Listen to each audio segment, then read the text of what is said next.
आप हिंदुस्तान नहीं बल्कि पूरी दुनिया के महानतम संतों में से एक नीम करोली बाबा की कहानी सुनने जा रहे हैं।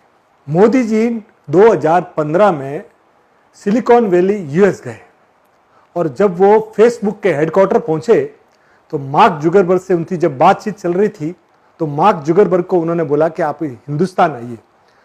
तब उन्होंने बोला कि सर, हिंदुस्तान के साथ तो मेरा बड़ा प्यारा नाता है। बोले क्या बात है?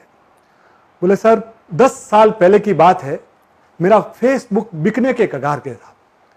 तब मैं स्टीव जॉब्स जो मेरे मेंटर थे, मैं उनके पास गया और मैंने उनके पास जाके उनको पूछा कि सर मुझे कुछ रास्ता दिखाइए। तो स्टीव जॉब्स ने बोला कि सब बातें बाद में सोचना, तुम पहले हिंदुस्तान जाओ। और हिंदुस्तान में नैनीताल से 17 किलोमीटर दूर पे कैची धाम है, वहां जाके बाबा की समाधि पे वहां जाके दर्शन करके आओ, तुम्हारे दिमाग में क्लैरिटी आ जाएगी। मार्क जुकरबर्ग आना था, रुकना था, 1 दिन रुके, 2 दिन। यहां से जाने के बाद फेसबुक ने पूरी दुनिया में तहलका मचा दिया। स्टीव जॉब्स 1974 में डेम कोर्ट के उनके दोस्त के साथ यहां आए।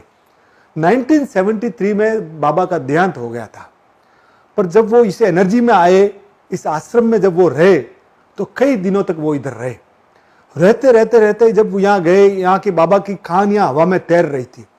तो बाबा की कहानियां, बाबा कैसे सेब देते थे, ये सब बातें वो सुनते थे। 76 में उन्होंने एप्पल बनाई और फिर पीछे मुड़कर नहीं देखा। स्टीव जॉब्स बाबा को कितना मानते थे, आप अंदाजा लगाइए कि उनके हरदम जेब में बाबा का चित्र रहता था, पर्स के अंदर बाबा का फोटो रहता था। और जब उनका देहांत हुआ तब उनके तकिए के नीचे बाबा का चित्र था। स्टीव जॉब्स ने अपनी ऑटोबायोग्राफी में लिखा कि मैंने उनसे बड़ा सुपर ह्यूमन कोई देखा नहीं। उनको लाने वाले थे लैरी ब्रिलियंट ह्यूमैनिटेरियन, इतने बड़े ह्यूमैनिटेरियन के एक टाइम में उनको लगा कि मुझे रिटायरमेंट लेना। उनकी मिसेज का हिंदू नाम दिया था बाबा ने, गिरिजा।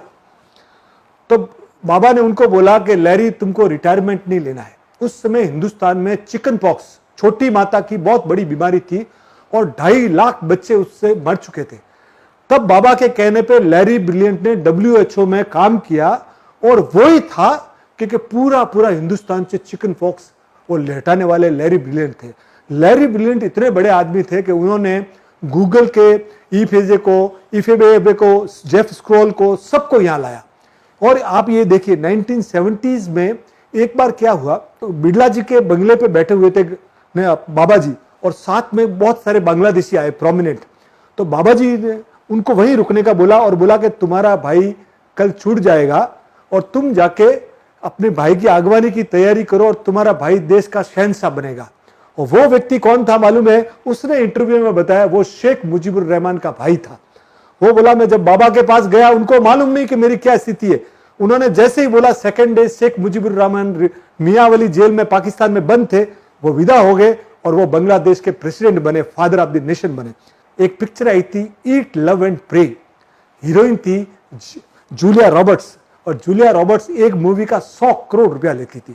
वृंदावन में ईट लव एंड प्रे में क्या था? प्यार करना है तो बाली में करो और प्रे करना है तो इंडिया में करो। वो एक मूवी का 100 करोड़ रुपया लेती थी। जब वो वृंदावन में बाबा के दरवाजे पे आई, बाबा के आश्रम में जब बैठी थी, बाबा का चित्र देखी और भगवान जाने उसमें क्या हुआ कि वो उसी समय हिंदुइज्म में कन्वर्ट हो गई। तो बाबा के आपको मैं बाबा की कहानियां मैं आपको सुनाते सुनाते थक जाऊंगा। इस ध्रुव सितारे के बारे में मैं आपको क्या बताऊं? पूरी दुनिया में बाबा हनुमान जी का अवतार थे। जब भी आपको मौका मिलता है आप कैची धाम का दर्शन अवश्य कीजिएगा। बाबा नीम करोली बाबा की जय।